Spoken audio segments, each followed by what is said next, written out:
In this video I want to explore the idea of taking photos at honeypot places and doing it differently. Just how do you go about doing that? So for this shoot I'm actually ditching the tripod. You don't often hear me say that, but there is a reason, of course. The honeypot location I'm at is the seaside, and it's Cromer Beach. You see me here quite a lot. You know, pier's just over here, town's over there. It's an iconic shot. The shot of this town from the beach, everyone takes it at low water. You've got this lovely kind of reflective light coming off the water. The town itself is quite iconic as a view. Anyone that comes here is likely to take this shot. And here I am standing here about to take this shot, but I'm going to do it differently because I've put on some filters. How's he going to do it differently with just filters? So I'm going to get an ICM of the view of the town here, and it's really a skyline. There's detail in it. There's quite a lot of detail in it, but we're going to work predominantly with just the movement, and I'm going to try and get the whole thing from the Rocket House Cafe RNLI Museum over here, right the way over to the edge of the pier, and get the whole kind of seafront in. Now I'm just about in the right place to achieve this with a 12mm lens on here, so that's a 24mm equivalent on full frame. If I'm honest, I think I should probably be a little bit further back, but the tide hasn't probably receded enough to allow me to do that. The reason I'm saying I'd want to be a bit further back is because it's quite tight to the edges of the frame here to get these across, and I think perhaps I could do a little bit better, or if I waited. But if I waited, the light might change and everything. At the minute we've got quite overcast clouds and such here, so what we've got is a really interesting skyline in addition to the skyline of the buildings as well, and not too much light, which, having stuck a 10 stop filter on, is actually more of a burden than anything right now. But there's no direct sun, which is really much kind of straight up in my shot here, so I'm going to give a few of these a go, and I'm going to give these a go in a very flamboyant style because I want to create the kind of image that Andy Gray might create if he were here. Andy, hope you're watching this. It's all inspired by you, of course, and hope your tooth's better.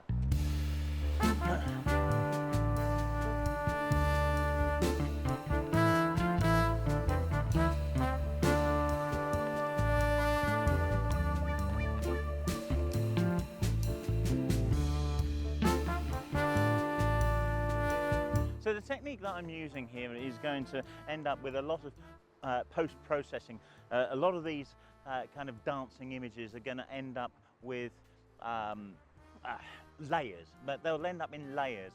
So they'll be layered up in Photoshop, and then they'll be worked on in a variety of other applications to produce a very impressionistic type image. I'm going to get some more because you can never have enough.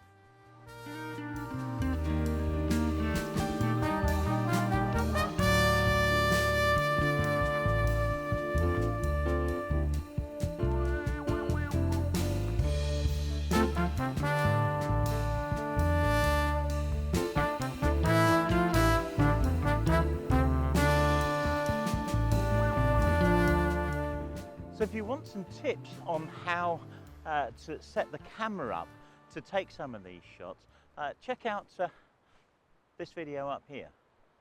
I'm going to get back because, as I said, you can never have too many. And actually what I also mean by that is you could take these images in various different numbers, layer them differently, work on the layer blending differently, and come up with an almost infinite number of edits, infinite number of pieces of artwork from maybe 20, 30 different images, all used in different ways.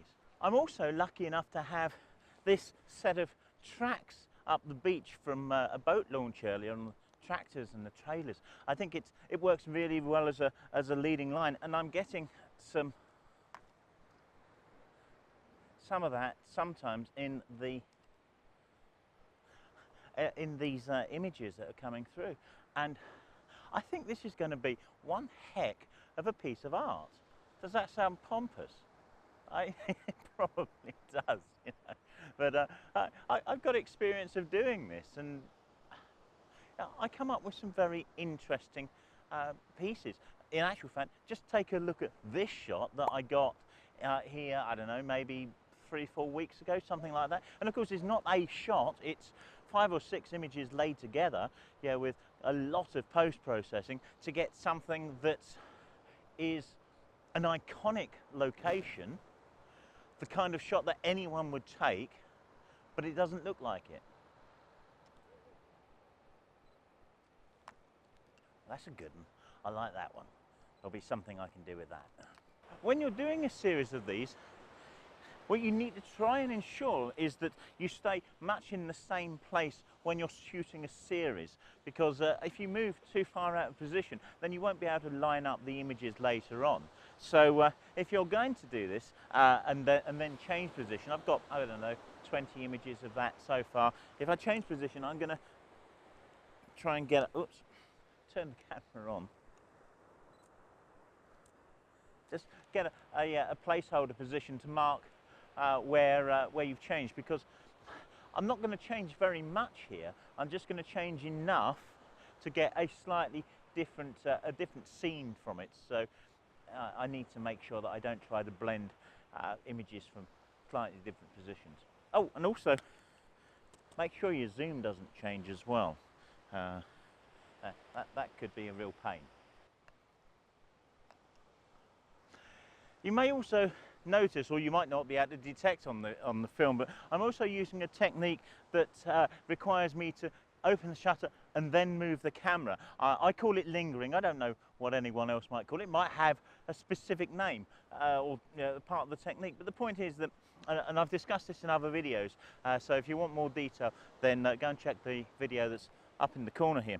But the point is that the longer you linger on in a position, then the more data you will get from that position. So if I wanted to get, say, the tower here and really kind of burn that in, I open the shutter, wait, and then move it. And of course, I've turned image stabilization off because there's no point in having the camera fight against me here. That wasn't much of a linger, but I brought it back and lingered, and it produces, well, every shot is absolutely unique, isn't it?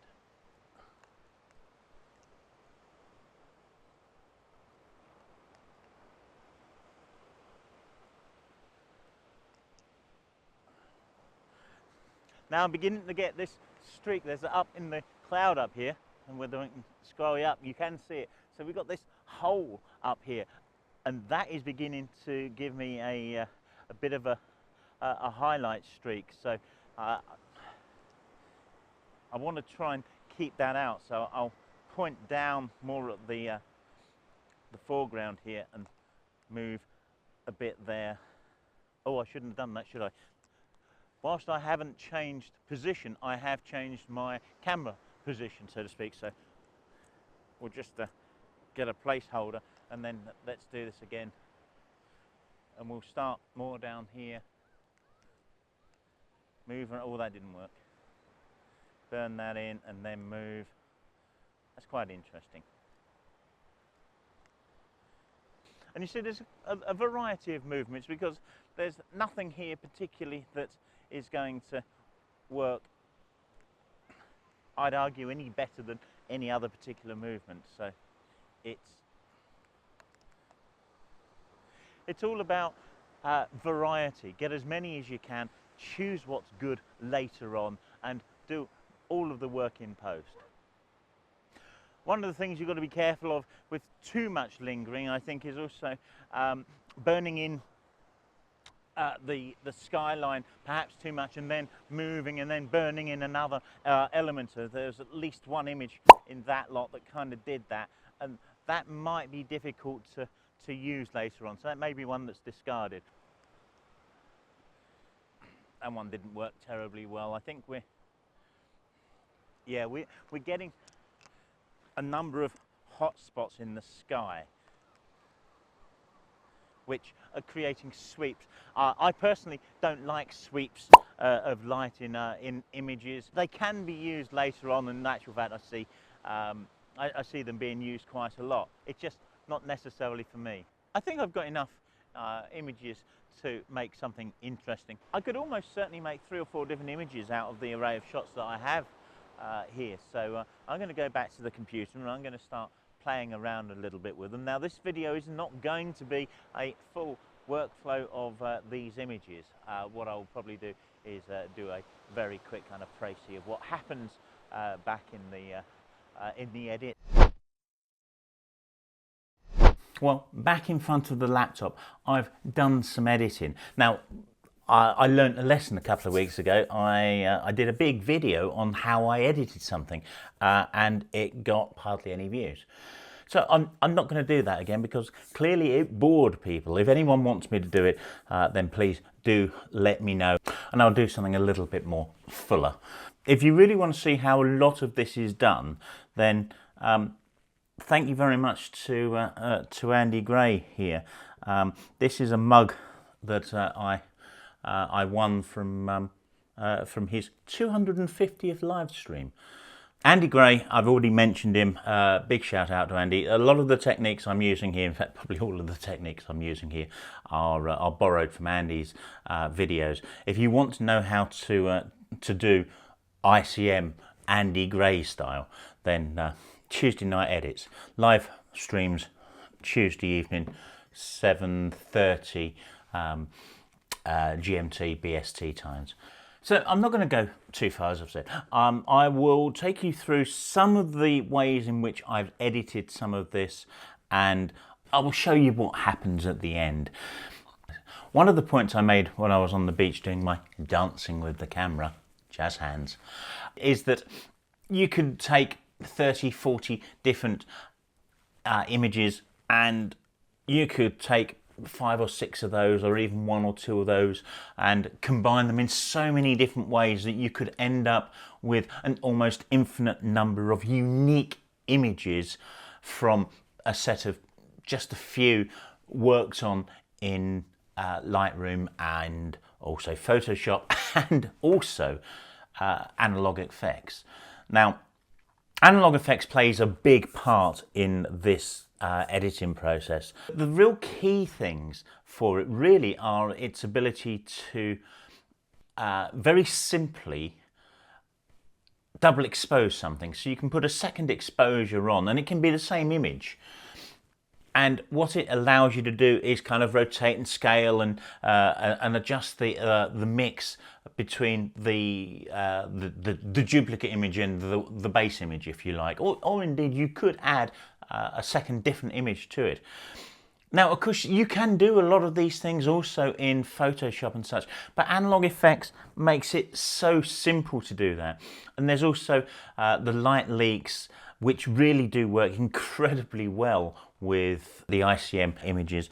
And also, and I can't emphasize this enough either, the film, I hesitate to call them simulations. They are not film simulations, but they're kind of film types. So you can add some warm tones and such to things, or cool tones and black and white tone and black and white non-tone and everything, and get some incredible images. And one of the things that I think works very well for this style of image, and certainly not every style of ICM, is the kind of reduction in color. The images tend to end up being very busy in their kind of dancing with light, and you don't want to further complicate that by adding too much color. So I'm going to give you a quick kind of whiz through of some of the editing that got to this stage that we see on screen here, and I've got a couple of other images here as well. So there's a further edit there, as you can see. The base image that it kind of came from is this, which is in itself really nice. I've got nothing against this. It's just that, as I said, further processing gives me more options. Really, I think I'll just talk you very briefly through some of the edits that kind of got to this stage, show you some images at the end, and I hope you like them. I hope what they do is inspire you to go out with your camera to a place where you see images from all the time and you do something different with them, because that's the absolute key. Don't forget where we came in here. This is going to a honeypot location, something, an image that you commonly see, and shooting it differently, getting something that's totally unique, that if you fancied it you could print, put it on your wall, and people would know where it is but say, oh, that's different. So the first steps in doing any of this work is to line up all of the images. So there's about 6 or 7 in this, and you can see I'm just going through layer by layer, selecting different blend methods and just kind of putting the things back in their place so that we don't have too much ghosting. We want a little bit perhaps, but indeed of course most of it exists within the movement in any case. So this element's done in Photoshop, and before I got here I did some minor editing in Lightroom. When I've made the changes to what I consider to be the base image, I can open it in Analog Effects. And when I save it back out of here, it will throw it back into Photoshop as its own layer. In effect, it's non-destructive. Analog Effects gives you the first filter set up, and it's the basic adjustments. It's then on to the double exposure, and you can see I can kind of rotate this. I can zoom in, zoom out, change the way it blends through, the strength of the blend, a whole heap of things, and it has a real big effect on the image. The order that we add these filters in Analog Effects isn't important. You can add them and take them away. They'll always work in conjunction with whatever you've already set up. Some of the other Nick Collection applications allow you to layer up the same effect over and over again, which allows you to kind of layer things up. This one doesn't work in that way. But what you can do is export the image, or rather save the image, apply the changes, and then re-import it back into Analog Effects and start working on it again. That's what you can see happening here. It's back in Photoshop, and I'm adding more layers, more features to it, changing the colours. I've got a little bit more colour control in Photoshop, and back into Analog Effects again, more double exposures, more playing with the histogram and the curves, whole host of things, back into Photoshop, bit of changing of the colours again here, and ultimately this ends up back in Lightroom so I can apply a post-crop vignette, and also a few other things that are just easier here than in Photoshop. And this is what that edit of the image looks like. I'm not too keen on it. I'm a little troubled by the light swirls up in the top left corner. I mentioned those, if you remember, when I was shooting it. But there's so many things that we can do with this array of images, and here's just a few others.